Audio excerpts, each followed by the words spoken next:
Good morning, everyone. I hope everyone's having a great sunny day so far. I don't know about you, but I get so excited these days when it's sunny because I am sick of the rain. Let's see who's here. Hi, Jose. Hi, Penny. Hi, Elijah and Charlie. Let's see. And Esme and Liam and Nella. Good morning. Kellen's here. Hi, everybody. Is anybody sore from working out yesterday? Maybe their legs from doing those lunges and those squats. Anybody have sore legs? Today is fly day or fancy day. So I'm halfway there. I put a skirt on today, but I think I might put on a fancier top later for 1 o'clock. So when we meet at 1, we'll try to put on our fanciest outfits to see each other. Okay, let's see who else is here. Hi, Emerson. Hi, Jair. Good morning. Okay, let's get started with some poems to start our day. I should put, look at this one. Look at this little tiger relaxing in the jungle. It says, I'm tame. Do you know what tame means? It means kind of like calm. If you were to describe a tame dog is one that's calm and obeys and listens. It says, I'm tame. I'm tame. I don't growl anymore. I'm tame. I'm tame. I don't prowl anymore. I'm tame. I know right. I know wrong. I say thank you and please. I remember to cover my mouth when I sneeze. I don't growl anymore. I'm tame. I'm tame. I don't prowl anymore, I'm tame. I use a napkin and fork at each hamburger feast and act like a gentleman, not like a beast. I don't growl anymore, I'm tame, I'm tame. I don't prowl anymore, I'm tame. It sounds like this tiger's way to describe that he has manners is to say that he's tame. Oh, look at this one. Look how pretty that picture is. Looks like something maybe Penny would draw. I got some really pretty pictures from her in the mail, and it looks like something she might draw. This is called, Then Your Heart is Full of Love. When your heart has butterflies inside it, then your heart is full of love. When your heart feels just like overflowing, then your heart is full of love.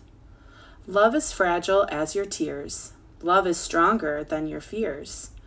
When your heart can sing another's gladness, then your heart is full of love. When your heart can cry another's sadness, then your heart is full of love. Love is fragile as your tears. Love is stronger than your fears. When your heart beats for a special someone, then your heart is full of love. When your heart has room for everybody, then your heart is full of love. That's a really nice one. Hi, Caleb. Guys, it's Caleb's birthday tomorrow. So when we get on our Zoom, we'll have to wish him a happy birthday and make cards and stuff for him. All right, let's get started. We are going to practice a new kind of word. We've been practicing 2 vowel patterns that say oi, like boy, and oil. Hi, Zane. And today we're going to practice, these are called Band-Aid words. They're words that make the sound ow, like ouch, if you had a Band-Aid. And there are 2 different patterns we're going to practice. Today we're going to practice one. Tomorrow we'll practice the other. Today we're going to practice OU. OU makes the sound in ouch, ow. That's why I call them a Band-Aid word, because it makes a sound like you would say if you got hurt. Ouch. OU says ow. One of the words that is on our word wall that has this sound is the word out. Out. I will go outside after I'm done with my lessons. So the first sound is ow, and the last sound is t. Out. Right? We know that one. So ow is a sound you usually, with OU, you usually use this one at the beginning or in the middle of words. Usually comes at the beginning or in the middle. So here we have 2 at the beginning, ouch, out. Let's try one in the middle. Let's try the word loud. Loud. The construction across the alley is loud. Let's stretch it. Ready? Loud. Loud. Remember, let's not fill up the comment box with lots of pictures so everybody can see. Loud. Ready? Oh yeah, I've got some good suggestions there. Loud. Got it? L-O-U-D. Very good. How can you change loud into cloud? Cloud. I can see a wispy cloud out my window. K-L-O-U-D. Cloud. What do I need to do to loud to make it say cloud? I add a C, right? Cloud. Very good. Another word, I think this one's on our word wall too at school, I can't remember, is the word about. About. This book is about animals. Let's stretch it. Ready? A-B-O-U-T. About. A-B-O-U-T. About. That first sound is tricky. It's making that sound, which we know can be a couple of different vowels. Make your best guess as to which one you think it is in this word. About. This is one of those words you've probably seen a bunch of times, that if you try a letter and it doesn't look like right, you're probably right that it's not correct. About. Ready? A-B-O-U-T. About. Very good. You guys are doing a great job typing along. Let's try another one. Let's try the word found. Found. I found a $1 on the sidewalk. Found. Ready? F-O-U-N-D. Found. Hi, Sadie. F-O-U-N-D. Found.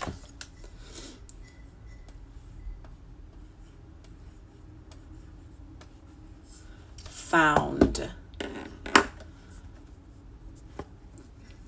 Very good. F-O-U-N-D. Found. Let's try the word shout. Shout. Please don't shout in the house. Let's try it. Ready? Sh-out. Shout. Sh-out. Shout. So there's a couple letter partners there. Sh, ow. Those are two letters making one sound. Sh, ow. T. Ready? Got an H, brother? Sh, ow. T. Shout. Good. Let's do the word. So these two words, the next two words are in a word family, which means we use the same letters for the ending sound and we can change the beginning sound. The first word we're going to do is the word mouse. Mouse. Here are the sounds. Ow, s, mouse. And what's tricky is that this word has a silent letter at the end. Think about what letter that often comes at the end of the words that are silent, that doesn't say anything. Which letter do you think at the end that you need at the end that's silent? Ow, s, mouse. You know what it is?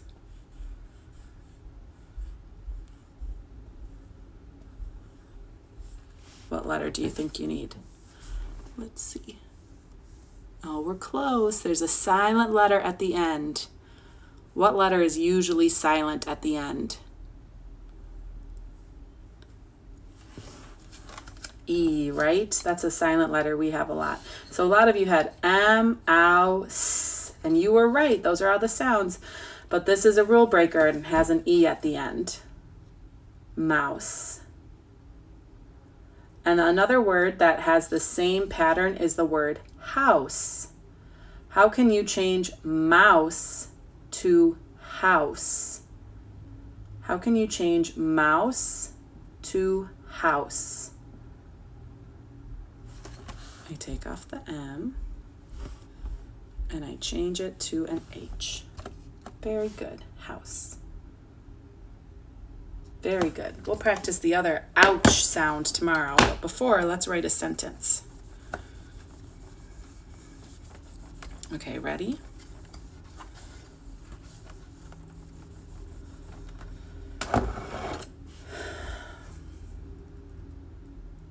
Let's try this one. There was a loud shout in the house. There was a loud shout in the house. Maybe someone saw a mouse or something. They shouted. There. We know lots of kinds of theirs. Think about which one we need to talk about for this sentence. There was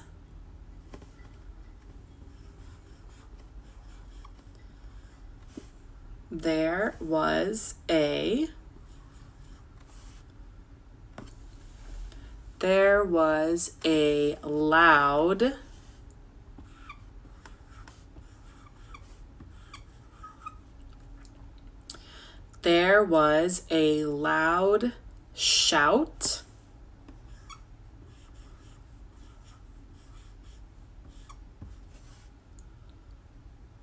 There was a loud shout in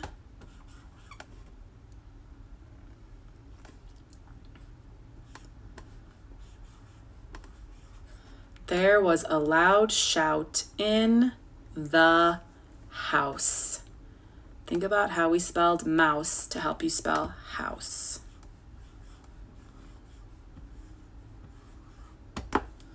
You could draw a picture to match if you finish. There was a loud shout in the house.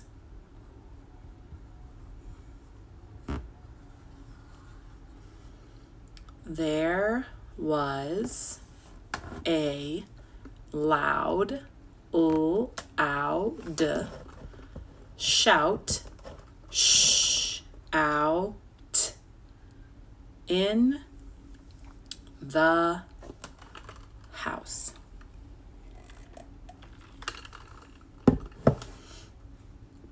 You ready? Okay. There, capital T, H-E-R-E, there was, W-A-S, a loud, loud, shout, out, shout, in the house, house.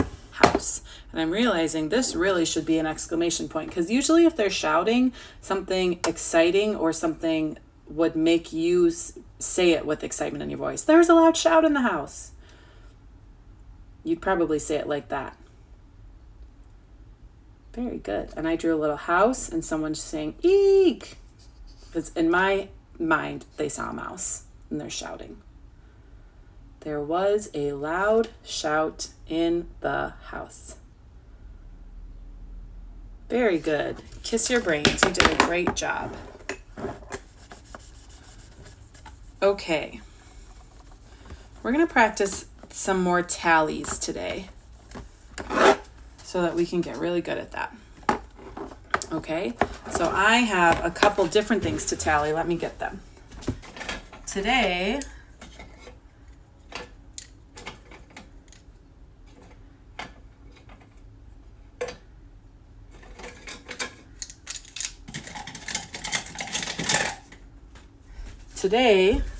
I have pencils and pens.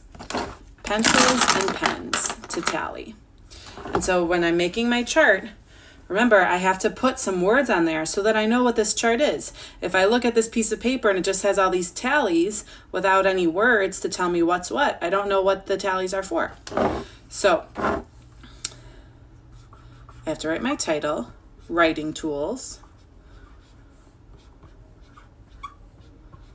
on the top.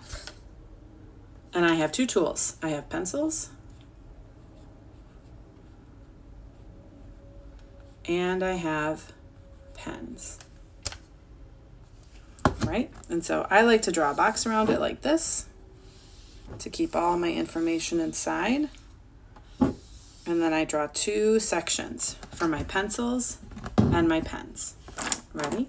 So I have my pencils first, so I'm going to count my pencils as first. And I like to count one group of 5 and then make the tallies instead of doing 1 and 1 and 1 and 1. So I'm going to count 5. 1, 2, 3, 4, 5.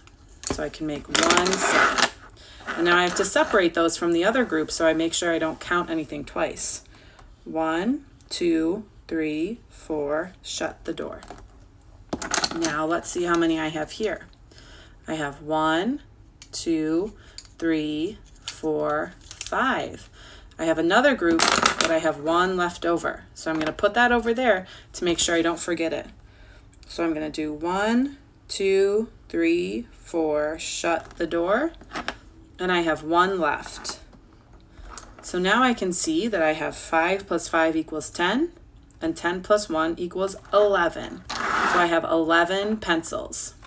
Now let's count my pens. 1, 2, 3, 4, 5. I have 1 group of 5. I still have 1, but I'm going to move these to the side so I know that I counted them. 1, 2, 3, 4, shut the door, and I have 1 more. 6. Very good. So how many writing tools do I have altogether? Well, I could add 11 plus 1, or I could count the 5s first. 5, 10, 15, 16, 17. Good. How many more pencils do I have than pens? What's the difference between pencils and pens? So then you're thinking, I have 11 pencils, and if I take away the numbers that's the same, 6, that's the difference. 11 minus 6 equals 5. 11 minus 6 equals 5. Very good. Let's tally something else.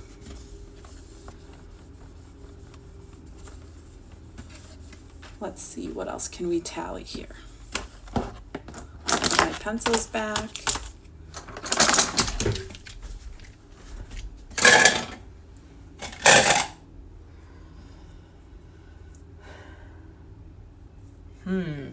What would be a good thing to tally over here? Something that has a big group.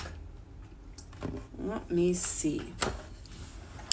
Well, I figured out my colors of markers yesterday, so I could also figure out my colors of crayons. Actually, those look all kind of the same color.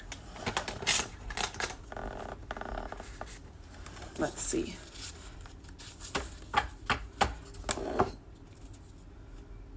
All right, how about this? I will make a tally chart and you'll help me read it. So, what do you think you might use a tally chart for? Why would you need to do something like this?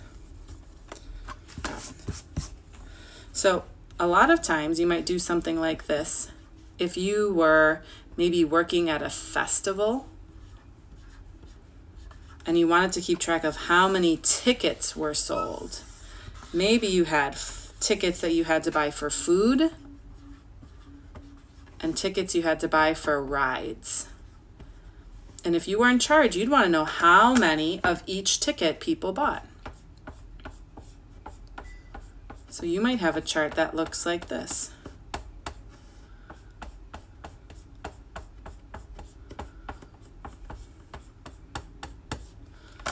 something like this. So if you were sitting at the table and you'd have a chart that says tickets sold, and you'd have a section for food and a section for rides, and everyone bought one, you would put a little tally chart, and then you would cross it off. Then this would help you know how much money you had, how much money you should have after you count up each one, right? So let's take a look here. We have food tickets and ride tickets. I can see here I have 3 groups of 5 and 2, and here I see 4 groups of 5. So which did I sell more tickets of, food or rides? I sold more ride tickets, right? Here I have 5, 10, 15, 20. And food I have 5, 10, 15, 16, 17. So I sold a few more ride tickets than I did food tickets, right? So if each one was $1, I made $20 for rides and $17 for tickets. Emerson, could you please stop filling up the comment box? It's hard for people to see. Please stop doing that.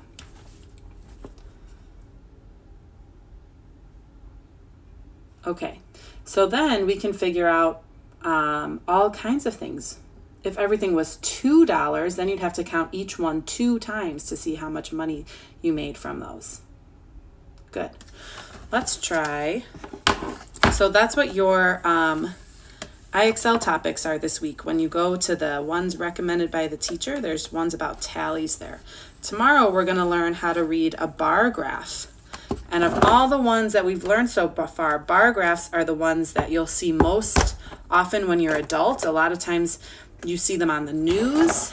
And so those are going to be important things for us to learn how to read. Okay, I have another Steve Jenkins books today. And he writes all these books about cool animals. And this one's called Biggest, Strongest, and Fastest.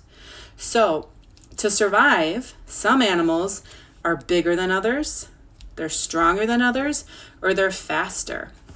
Everything, when we think about animals, so much of what's cool about them is what helps them survive, because there's predators that are trying to eat other animals or trying to eat the same food, and they have to be able to make sure that they're the ones who get it to eat enough food for them and their families. So animals have all these cool features so that they can survive in the wild with their predators.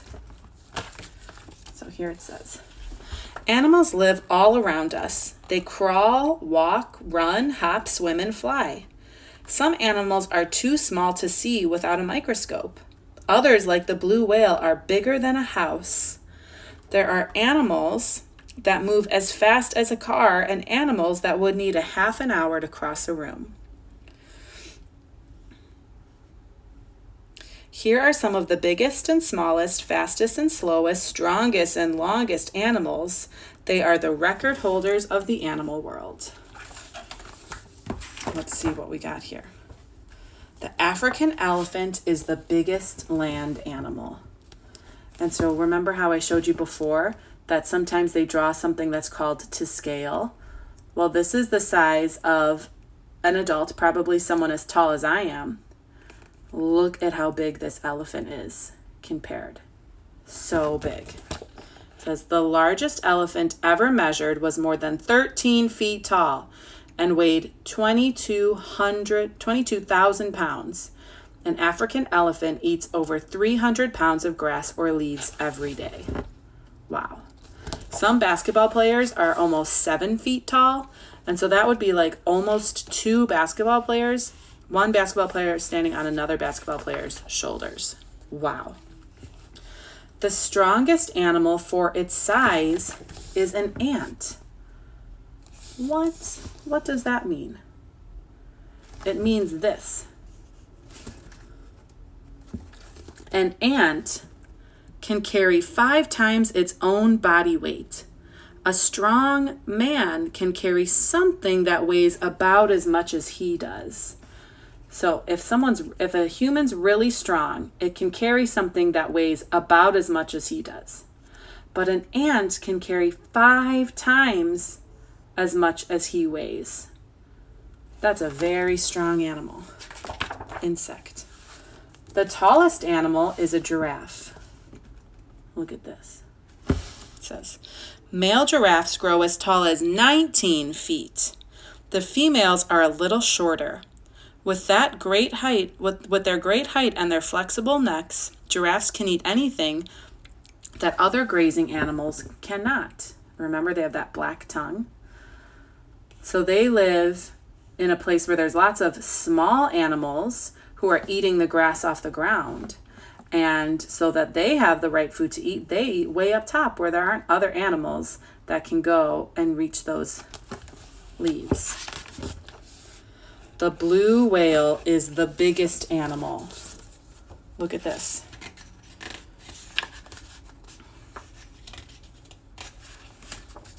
It even has to go on to the next page. That's how big it is.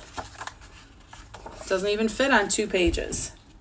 A blue whale can grow to be 110 feet long and weigh over 168 tons, as much as 20 elephants.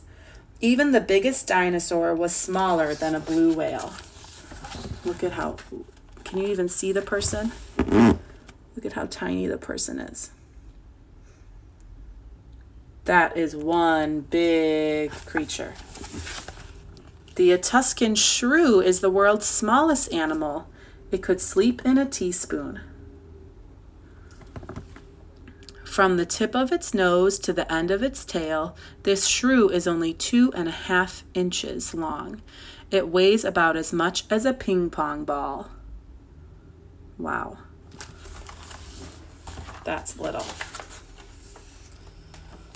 The smallest bird is the bee hummingbird. Look at how small it is compared to your hand.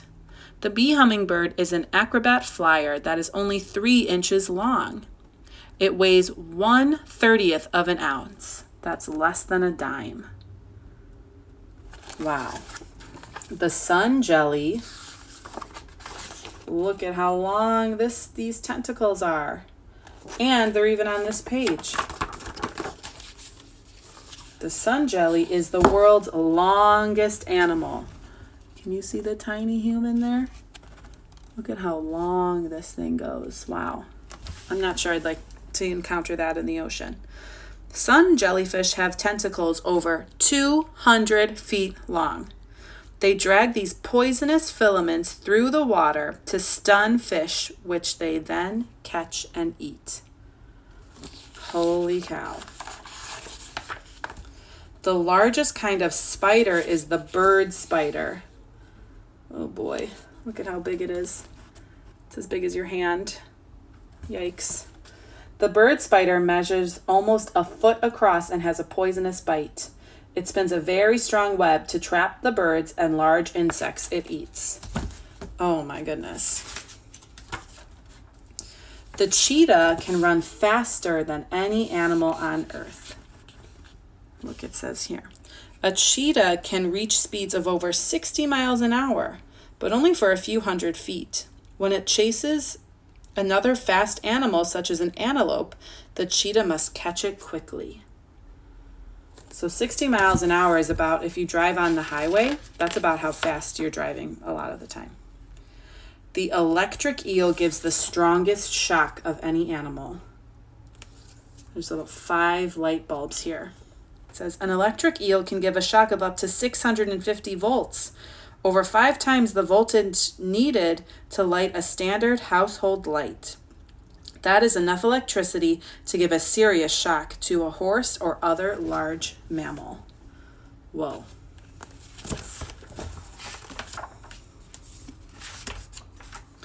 And we'll read the rest tomorrow. So we'll have to remember we finished at the eel. All right, very good. All right, everybody. Today's small group is Charlie, Caleb, Esmeralda, Sadie, and Penny at 11 o'clock.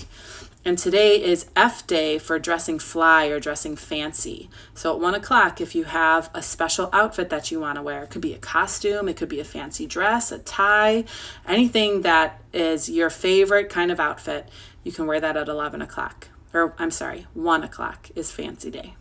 All right? See you all then. Bye, everybody.